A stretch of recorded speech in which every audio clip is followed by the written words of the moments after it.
to the show. Thank you very much. It's nice to be back. I appreciate you having me in your home and where you work a lot for Thesis. It's a joy to be here. Thesis global headquarters, virtual company. Yeah, exactly. So for a while, I know on our bike rides, I've been talking to you about my desire to kind of take a step back and do another gravel bike 101 episode. I did one back in 2018 with the goal of, if you were thinking about getting into the sport, what do you need to think about? And I realized I was in a bike shop. We kind of probably stepped ahead of where we should have even started, because a lot of people will stumble upon this podcast and just be asking themselves the question, is gravel cycling for me? So I thought it'd be great to just have a conversation about that today. Sure.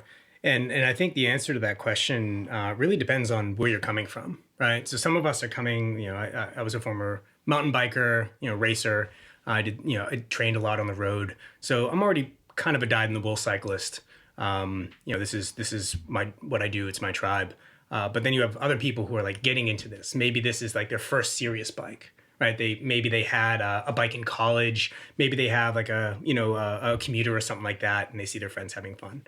And so I think in terms of like how to think about a gravel bike, well, for the people who already have a stable, maybe they're thinking about this as an N+1 machine. And by that, I mean like the optimal bikes for cyclists is often said to be N+1. I need one more.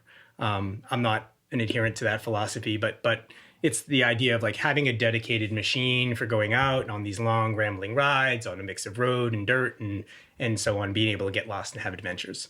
The other philosophy, which is kind of my jam, is N-1, or maybe even N-2 or N-3 if you have that stable.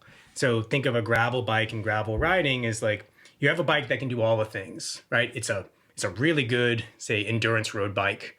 If you put some slicks on it, you put some fat 650Bs, it's a borderline mountain bike. You put a dropper and a flare bar on there, like you have a better mountain bike than the people who invented mountain biking not far from here. So this idea of like having a machine where you can go out on a ride and on the road and be like, I wonder where that trail goes, and then just dive into it and explore. Or somebody is hosting a mixed terrain ride, and you have the right machine for a variety of different experiences. The last one being like adventure, like travel, bike packing, touring. These bikes generally have, oftentimes have accommodations for, you put bag systems on and things like this, and you can really get out there.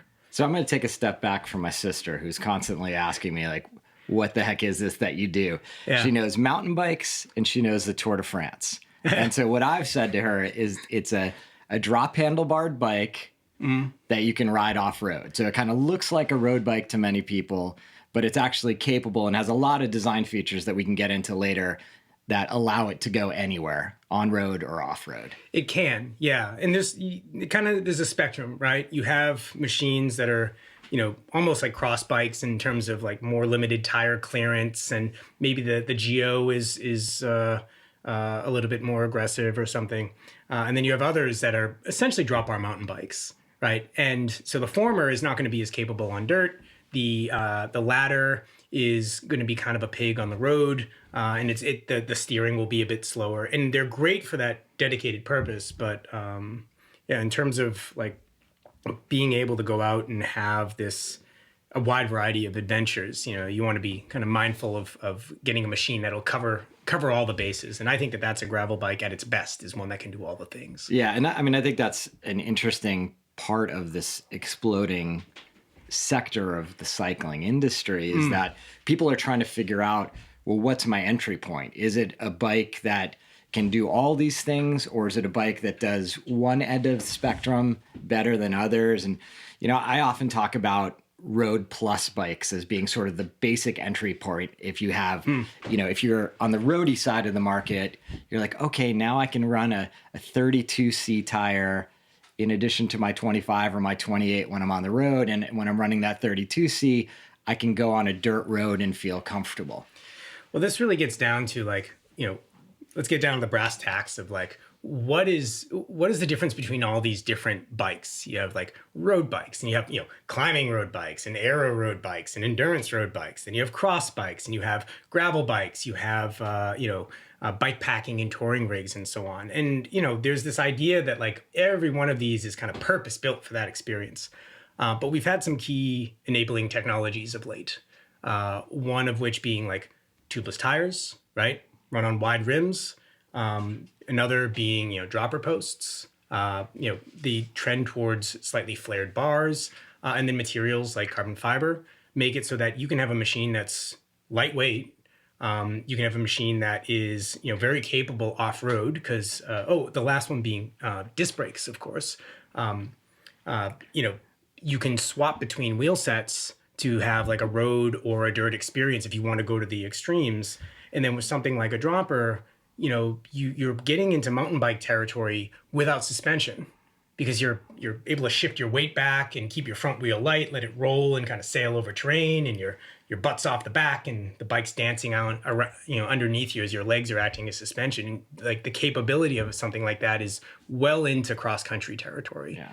Yeah. So I'm gonna step back for my sister's benefit again and say, why do we have tubeless tires? Okay, we used to have tubes in tires, and we still do on plenty of bikes. Yeah. But tubes required us to run higher air pressure to avoid pinch flats. Yep. And probably many other reasons that I won't drill into. Yeah. Now we have just the tire with some sealant inside that we pump up, and we can run lower tire pressure, which gives us, we can talk about what it will do off-road, but at sort of a simple level, it allows us to have a more comfortable riding tire. And better rolling resistance, and similar or potentially even slightly lighter system weight. It's actually benefits all around.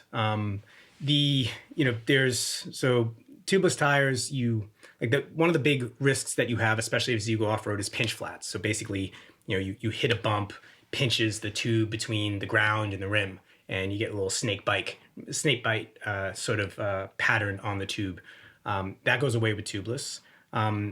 The manufacturing tolerances available within the bike industry have improved significantly, and tire construction and all that stuff, that makes it so that you can get the tight tolerances needed for a tubeless system.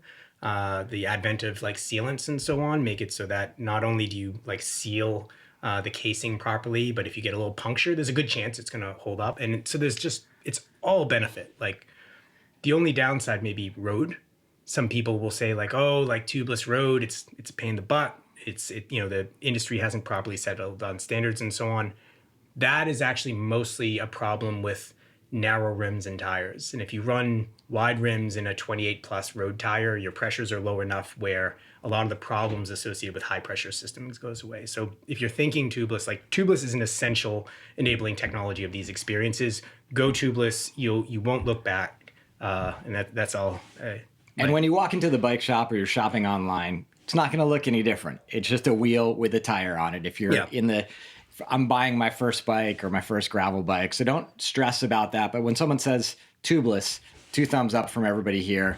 It's super important to your enjoyment for a lot of different reasons. Oh, yeah. The second thing you mentioned that may be different looking than somebody's previous shopping experience with bikes are these disc brakes. And the only thing really you need to know about disc brakes is they stop a hell of a lot better than caliper brakes or anything that preceded it. And they're really a must-have for going off-road. Yeah, and of course, like people often, as you cited there, will cite the power of a disc brake as the primary benefit. A good caliper brake in the dry has plenty of braking force, right? But it's the consistency of braking, like in the wet, in the dirt, and so on. You're not grinding down your rims, so the rims are going to hold up. It changes rim construction as well, so you can have lighter, stiffer, stronger, and not have to dissipate heat. But then also modulation. So like the little, like especially on dirt, the difference between braking traction and not braking traction can be a tiny amount of force at the lever. And so being able to like at the end of the day, like a human on a bike is a cyborg, right? And you're trying to create this melding of human and machine such that, it's an extension of the animal on the machine. And so like that modulation, I think, is actually arguably one of the greatest benefits The last one being, and this one's quite critical for gravel, is you're no longer dependent on your rim and tire combo. Like your rim and tire combo don't affect your brake caliper clearance because you're not squeezing at the rim. You're doing it at the rotor, and so you can swap wheels. You can have a road set with a skinny tire, skinny slick, and you can have a big fat mountain bike tire on your other set, and it's going to grab at the same point. And so that is where you see like 650Bs come in. You're not going to find a caliper that breaks well at the rim that can fit around a 40 mil tire anyways. Like, cross bikes, and notoriously they squeal and so on. So that other component of like being able to fit a variety of different wheel tire packages too is kind of another key component that I think was essential in this big shift, right? Yep. Yeah, exactly. So when you go in the bike shop, you're going to see something drop handlebars, a little bit knobbier tire than potentially you've seen on a road bike in your past shopping experience. You're also going to see a wide variety of frame materials. So anybody who's shopping for a bike, like every other sector of the sport, you've got steel bikes, you've got aluminum bikes, you've got titanium bikes, and you've got carbon fiber bikes. Yeah. And we don't need to drill into the minutia around these different materials because that's probably another podcast. You don't want to go deep nerd on this one? I don't want to go deep nerd on it. But let's just put it out there that these, in general camps, these materials are going to have different feels, different weights, and different attributes, right? Yeah, it's interesting. I actually just did a whole project researching, titanium. And got deep in the weeds, and I was at Specialized when they were doing Smartwell with the aluminum. There's some ideas, there's some misconceptions around, say, aluminum being really stiff. That was the case back in the day when I'm probably going in the weeds, aren't I? Think of it this way: if as far as a material that gives you really impressive stiffness to weight, that's highly tunable for damping and various other characteristics you want on the bike, you just can't beat carbon. Like, it is just a superior material. And I know that Thai and steel have their acolytes, and I think that those bikes are beautiful. They have their merits. It's great for custom because you can just miter tubes and take them together pretty easily. But as far as like, if you're in the kind of like 3K plus range, a carbon frame has a lot of benefits, especially for this experience where you otherwise might end. Well, there's like it's kind of, maybe we cut this part out because I'm kind of going into the weeds already.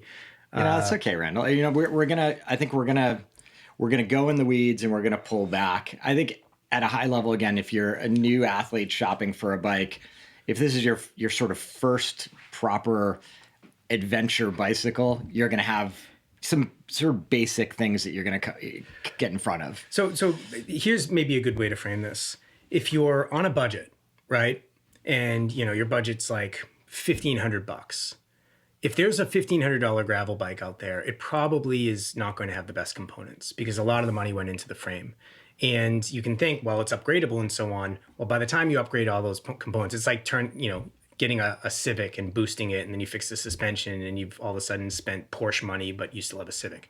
But if you're just getting into it, you're on a budget, steel and aluminum, really hard to beat. You can find really well thought out steel and aluminum frames and chassis that will perform well and kind of get you into the sport. And some of the better aluminum ones in particular perform at a rather high level. Again, using like the Cannondale aluminum road bikes and the Specialized Smartwell bikes as an example of aluminum that performs like carbon. But at the top of the heap, carbon for sure. Yeah, and I know we'll get some emails and some texts about titanium, which I'm a big fan of. I love the material. It's a different ballpark, and I think when you're ready for titanium, you will have gone through that thought process if it's ultimately the material that makes sense for you. Well, what it comes down to is titanium specifically, you just can't accomplish the bottom bracket stiffness with titanium that you can with carbon fiber or even aluminum. just because of the way the limitations on tube shaping and how much space you have to weld things at the bottom bracket juncture and so on. So that's probably the biggest compromise that you have with titanium is that bottom bracket stiffness. But otherwise, like, yeah, they're beautiful, and you can have a beautiful machine with that material. The other thing that I learned personally was that it's hard to make the right choice right when you get into this sport. So I was riding a aluminum niner, which was my first gravel bike, which was fully capable, but it had cable actuated brakes. And I think it could max out at about a 36 or 38. Yeah. And it turned out for me, you know how I ride, like it just wasn't matching the aggression, if you will, of my descending that I wanted to explore with the gravel bike. Yeah.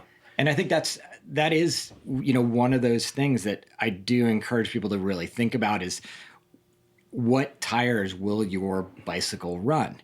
Because it can be limiting, and you need to think about what your strengths are, what your concerns are as you're coming into the sport.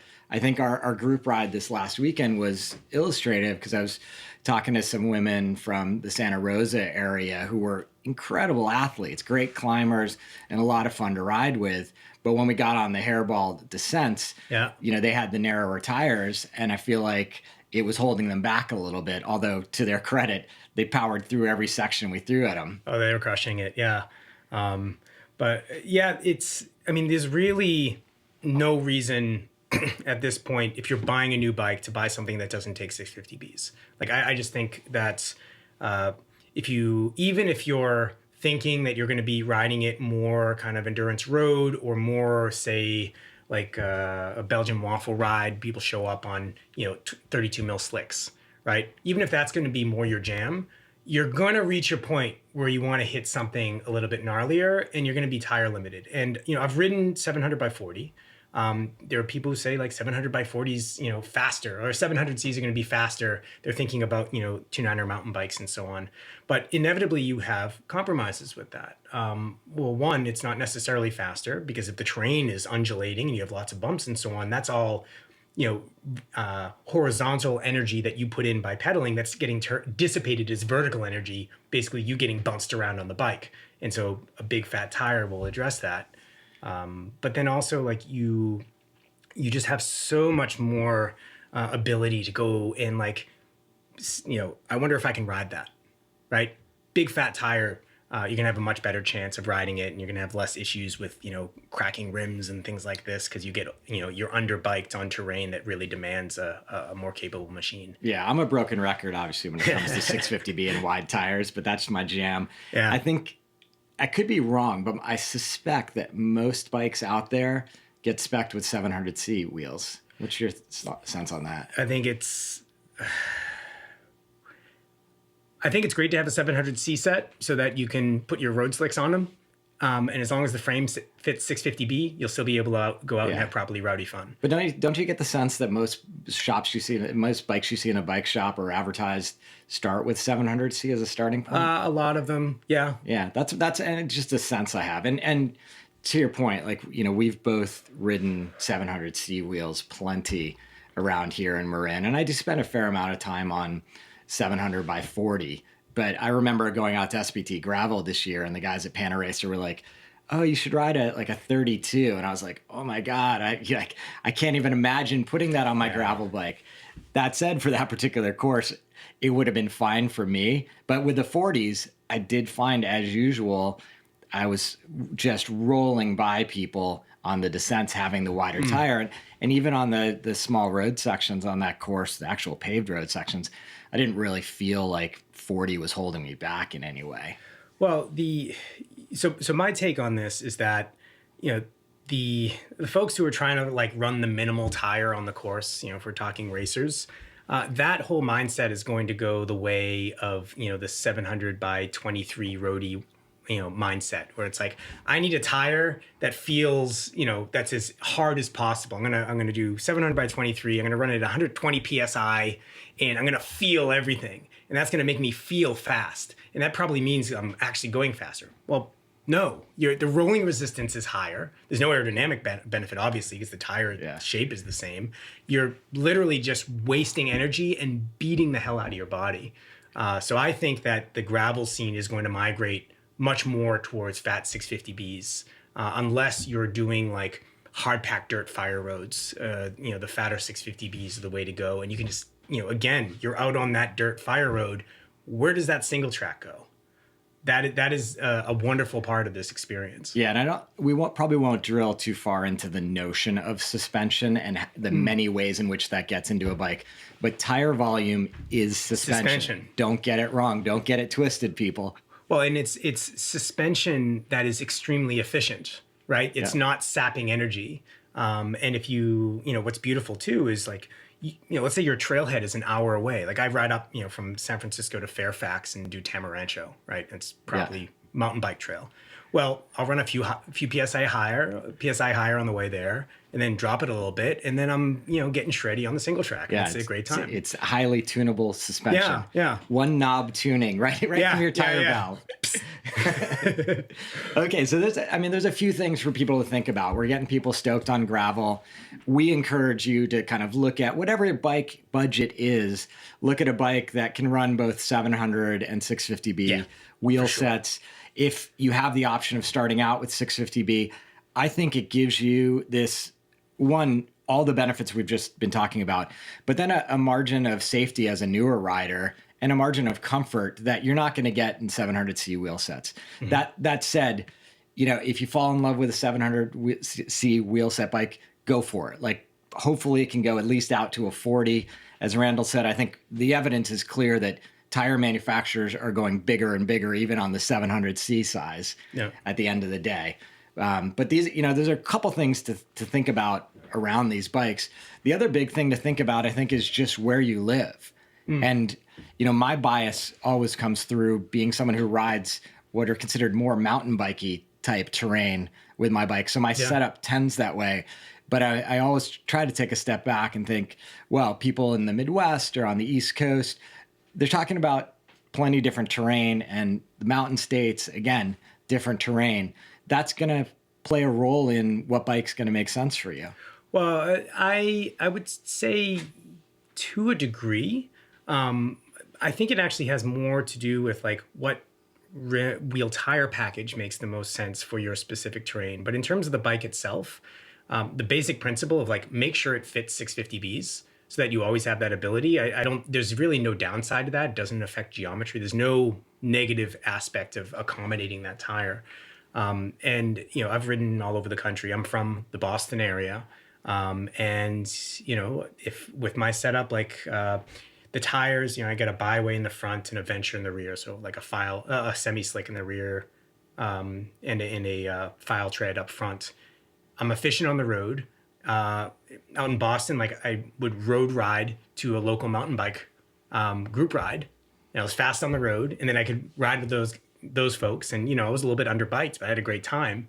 And then I can ride back, and there's really like the rolling efficiency is there with these tires and the tire construction and so on. So I still think like get a machine that is more capable than you think you need it to be. Because you'll be bummed out when there are rides that you can't do because your machine is just not up to it. Yeah, I've been surprised with my gravel bikes, just the idea that, as you said, you can roll up to a group ride on the road and hang in there in a way that you maybe wouldn't think. You're like, I've got this sort of burly machine. But the reality is it's not. These are kissing cousins from the road bikes. They're not that far off. Well, let's talk about the actual differences, right? So, with the advent of hydraulic disc brakes for drop bar bikes, right? So the braking systems are the same. The geometries you can have. There are some gravel bikes that are really long and they're and more biased towards stability. Some of them are even borderline drop bar mountain bikes. But you can get a gravel bike that has an endurance road geo. Like there's this overlapping point between endurance road and cyclocross and shreddy gravel riding. There's that sweet spot where you have a machine that, depending on the tires you put on it and how maybe how aggressively you set up your handlebar, you can have different experiences. Yeah. And that's the beauty of these things. We've talked offline on a number of occasions just about how put the road wheel set on. This thing's a road sled. You can hit the group ride. It's all good. Put a sort of tire setup that you just described. You can ride 20 miles of pavement, go hit a mountain bike trail system and ride home. Get a knobbier setup. You can get pretty extreme with these bikes. Strap some bags on.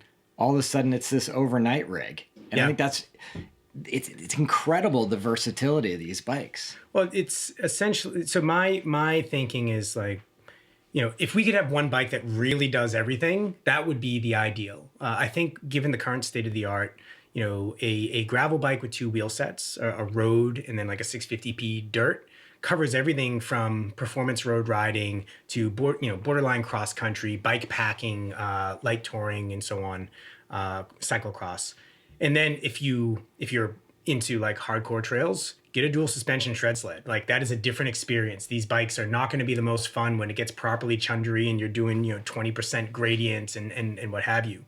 But honestly, I used to be a mountain biker. I don't have the time. I don't own a car. I don't want to like load up a big machine and drive out to the trails. I want to ride the trails that I have out my door. And I'm, fortunately here we have some really good ones. And the truth is, like, most people have some good trails near where they live if they know where to look, especially if you can connect them with all these little road sections that are still fun to ride because your bike is still fun on those road sections. Yeah, I think for us, in Marin, due to kind of trail access issues, we got to get a bunch further north before you get into some real fun mountain biking. So these type of bikes, like if you're living in San Francisco, being able to ride across the Golden Gate Bridge efficiently, then hit the dirt in the headlands is just really nice. I mean, I did that for years on a hardtail 29er, which was fine, but it really wasn't scratching the mountain bike itch, because I just wasn't getting into the technical terrain. Then all of a sudden I started riding drop bars, and some of those fire road descents are really fun because you can sort of push the limits of technology and technique to try to ride them fast as if you're on a mountain bike, but without the sort of safety net of a suspension fork. So should we get on a soapbox about dropper posts? I'm always game to get on that soapbox. I think I occupy, my name's on it next to yours. Yeah. So for the listener, so a dropper post is simply, it's a telescoping seat post that can be actuated by a lever. Yeah. It can sink down and get out of the way. So if you're a road cyclist, you've never probably experienced this to this date. You sort of set up your saddle height at your ideal pedaling sort of leg length, and you're good to go. With a dropper post, you've got any number of different adjustments you can make, from totally slammed out of the way to your perfect pedaling position. Well, and here's, this is actually, I believe, after disc brakes and tubeless tires on wide rims, like this is an essential enabling technology. And I think that dropper posts will be pretty ubiquitous before too long on this type of bike. You add, 0.7 pounds, right? The weight weenies in the crowd might not like that, but here's what you get. You now set up your saddle at the optimum position for power output, right? Because you don't have to compromise it to be able to scoot your butt off the back. And then when you get your butt off the back, your saddle is dropped down. So you really have like a lot of travel in your legs. The bike can be dancing underneath you, going up and down and side to side, and using all this body English to navigate the terrain. And the bike is doing all this stuff, and your body is taking a relatively smooth line through space. And so you can think of this as like, it's suspension without the slop, right? It's not, you don't get this big lumbering beast on the road where, it's bobbing underneath you. But when you want it, like it's there. And as you develop the skill around it, it just radically extends the capability of the machine. Yeah. And it's interesting, I think it's often occupied the space of like, a more advanced or an experienced athlete comes to getting a dropper post, but the reality is it's so good for beginner riders. For even riding on the road, for God's sake, it's a good thing.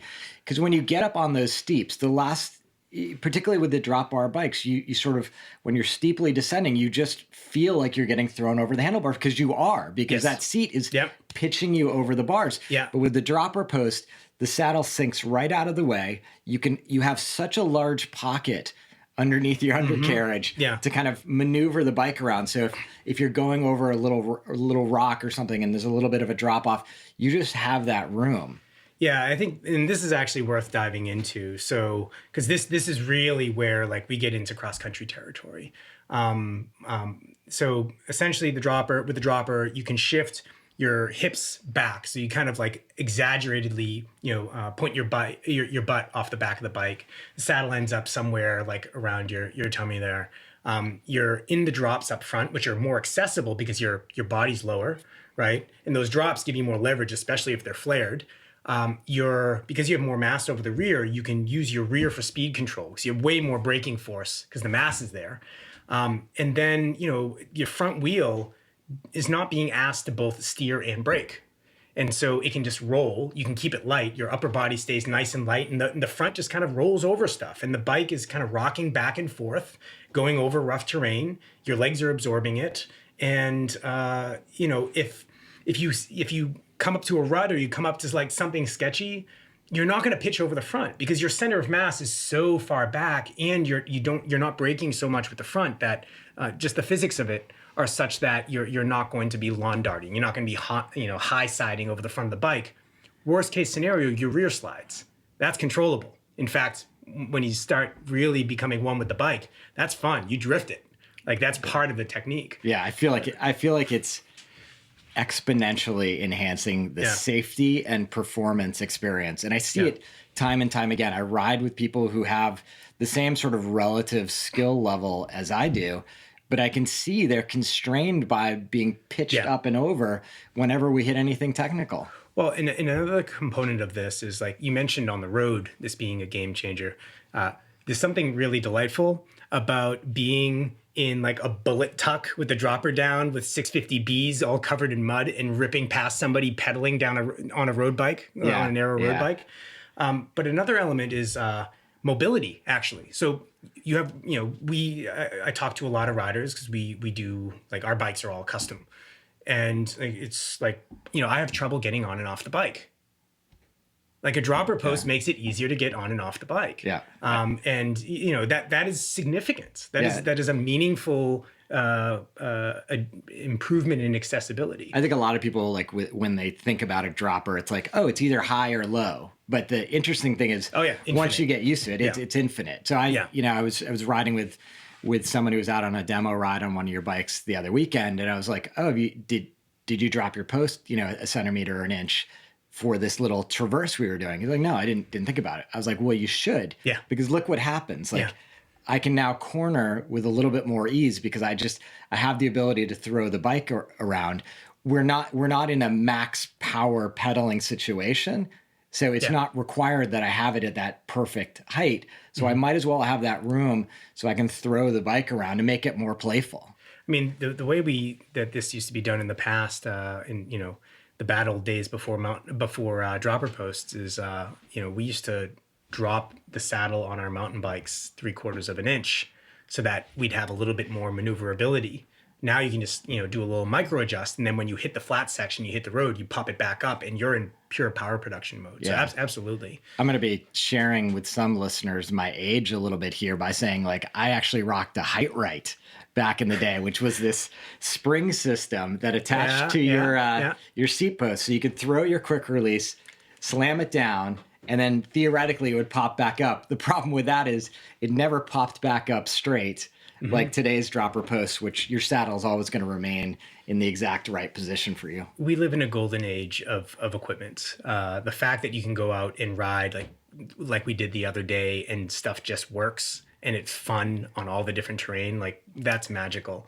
So yeah. No, I hope our shared enthusiasm for the sport is coming through in this podcast, because anybody listening, like, these bikes for me, they have just given me the ability to ride wherever and whenever I want. I still do have that full suspension sled that gets ridden rarely if I'm, doing a trip to Tahoe or someplace where I'm going to hit some real nice mountain bike terrain, which I still completely love. But having a gravel bike in my life has just been reinvigorating for my passion and love of the sport. Yeah. I mean, this gets down to, let's get philosophical for a moment. Like, why do we do this? Like what is the purpose? We are adults, right? Spending money on this equipment so we can go out and ride in a giant circle.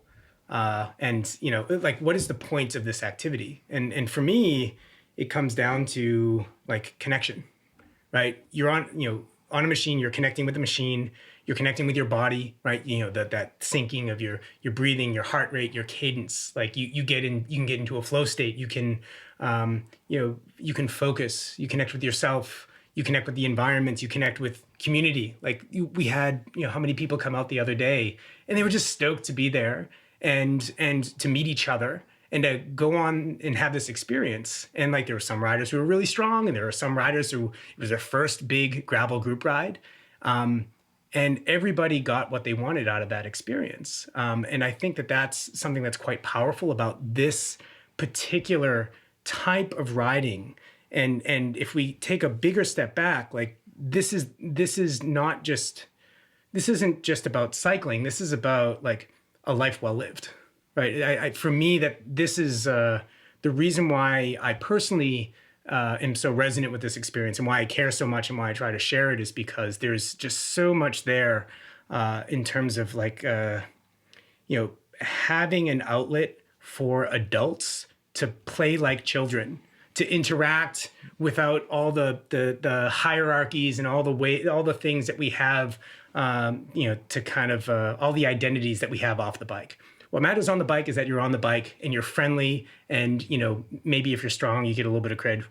Really, generally, people don't care that much. It's about having an adventure together. Yeah, that resonates with me. I've found over the course of my life, I've got this sort of adventure bucket, and if I'm not filling it on a weekly basis, I tend to get depressed. Yeah, and I found that as much as I love cycling and as many great road riding experiences that I've had, it's a smaller part of those road rides that fill my adventure bucket. Mm-hmm. But when I get off-road, particularly, we're so blessed here in the Bay Area that we can go out of our door and we can see no one. We can get on these trails. Even though there's such huge population around here, you can have days and mornings where you do a loop and you see virtually no one. If you live in New York City, you can find this. Yeah, it's harder. It's there. But you can find that section of park at the right time of day that you get your peace, you get your tranquility. Yeah, same in Washington, D.C., where I started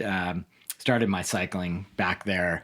We just had these neighborhood trails that you had to know where the next entrance was, but you could just get out there amongst, the traffic was just there around the corner, but all of a sudden you found this pocket of adventure. And another thing you were talking about that I think is unique to gravel riding, that is maybe shared with our mountain bike brethren, is just this idea of like riding a section and then grouping up afterwards and wanting to high five people. Yeah. It's fun as a grown ass man, a grown ass woman to giggle and high five your friends. Yeah. Well, I think that the fact that this is not the norm, that like day-to-day joy and connection is not something that we've built into our, now we're getting way into the philosophical realm, but like, what is the point of all of this stuff that we're doing, right? We, are we our jobs? Are we our families? Are we our gender or our race or something? Or are we like something greater than that? And is there more to life than,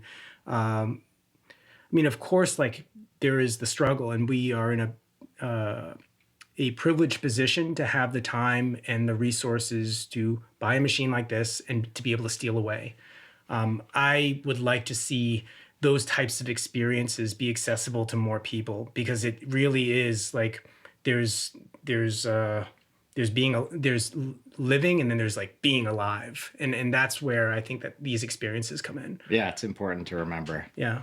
So circling back off our philosophical bandwagon, but I think this should resonate with listeners. Anybody who's ridden off road, I think, when they really think about it, they're going to think and remember like it is really filling something inside them. So I guess going back to where we started with Gravel Bike 101, one, get a gravel bike. It's going to be great for you. Yeah.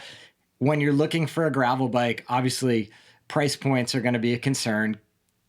Get into the sport where you can afford it. Yep.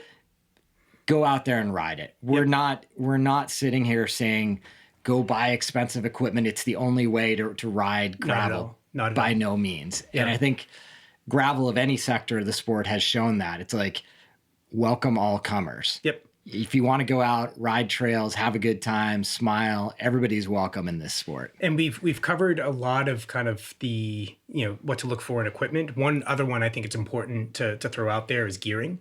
I'm a huge fan of one-by drivetrains, and I'm a big fan of having way more low end than you think you need. So like a big old pie plate in the rear, so that, when you hit that steep pitch, you're going to be able to get up. Or when you get in over your head and you do that 60-mile group ride and you're completely kicked and you have that last pitch to get up, you can spin up it. Yeah. So for the listener, so what Randall's talking about, you've generally got an option of 2 chain rings up front and a cassette in the back, or 1 chain ring up front and a cassette in the back. And I grappled with this with my first 2 gravel bikes. And ultimately I originally decided on a 2x setup because I was sort of swayed with this idea that, on the road, I wasn't going to have the nuances and the subtleties between the gears. But after spending a couple of years in the sport, I was lusting after 1x, and I'm on my present Thesis. I'm on a 1x setup, and I couldn't be happier because I don't personally miss any of those subtleties that were purported to exist. Yeah, and you want just to throw out some numbers, like a 1042 in the rear, 1146 in the rear, and you can get all the range that you get with the 2x with that big old cassette. People will talk about the jumps, which is what you were alluding to. And yeah, the jumps are bigger. I mean, that's just math. But the fact is, like a 2x11 is really like a 14 speed, right? A lot of the gears overlap. And so a 1x11 is not going to be twice as big of a jump. The second thing is that if you're fit properly to the bike with the right crank length proportional to your inseam, and like you're able to spin smoothly because you're dialed to the machine, you're going to be fine at in one gear or in the other in terms of changing the cadence. And then the last thing is on gravel, the terrain is changing so much that you generally be grabbing 2 or 3 gears anyways, and so it actually makes that easier. The last thing here is this. There's nothing to think about, right? If you think about like the experience that you want, the bike is not the center of the action. Like it's you want the bike to disappear.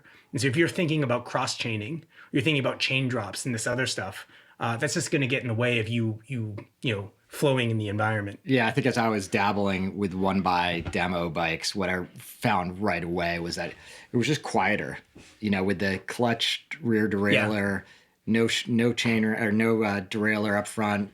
The chain can be tighter. Everything seemed to just be quieter and felt more together. Yeah, there are good 2x drivetrains now with clutches, fortunately. And if you go electronic, it takes away some of the cross chaining. You can have it auto change the front and so on. But still, like, don't complicate things. Like 1x is super simple. It just works. It's cheaper up front. It's cheaper to maintain. It's easier to maintain. Like, just get a 1x, and if it's not the right gearing, you change a chain ring. Like, $50. Yeah. You can always dial it to what you need. Yeah. Yeah, absolutely. Yeah. Well, I think this is all good stuff. Are there any kind of key takeaways that you would leave the listener with, thinking from the mentality of, okay, someone considering jumping in the sport, they've learned a little bit from us today. What are the things you want them to walk away with? I would say that I would target this response to the people who are really they're really interested in not just adding gravel to their repertoire. They're already cyclists, because those of us who are already cyclists, we're already getting our group rides or our adventure on the mountain bike or whatever. But especially for the newbie, like this is an experience that's accessible. Find people in your community who are organizing group rides, who can give you some guidance on where to ride and equipment choices and so on. And don't be intimidated by some of the terrain you go on. Go out and have adventures. Push yourself. Connect with people, and you will find, as I have, and I think a lot of us have had, that this is really an experience that's part of a life well lived. It's everything from of course the basics of like just being fit and feeling healthy, but more importantly just mental health, right? You talk about, being depressed when you don't ride. This is therapy. Like this is a way of self-care.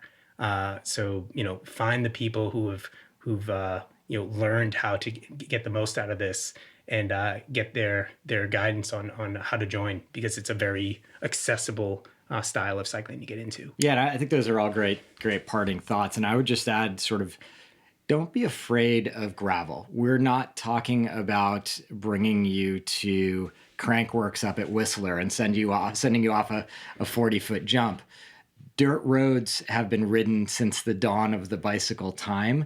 And in its simplest incarnation, you don't need anything special. You can ride a tiny road bike tire off-road and be enjoying gravel. As we've talked about earlier, as you sort of make the right equipment choices and you develop the skills, you can go explore further and further.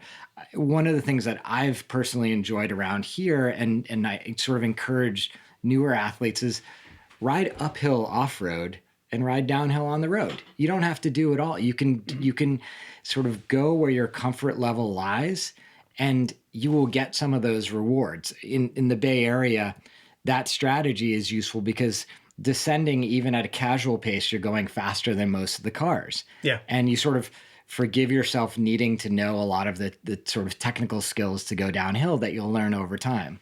Well, and the thing is, by simple virtue of having what we're calling a gravel bike, this marketing term of gravel bike, these all-purpose machines, just ride it how you want to ride it. Like that is exactly the point. Like you can do all the things, and get the bike, do some exploring, find out what your jam is, and then do more of that. That's what's beautiful about this, is you can find your terrain, the stuff that you enjoy, and then the community around that type of riding that you can join up with, which is arguably one of the best parts about this, is the people you meet along the way. Yeah, and I've obviously talked to a lot of event organizers on the podcast, and I think almost uniformly they're looking at creating distances and different categories of events so that you can do a 25-mile starter gravel event.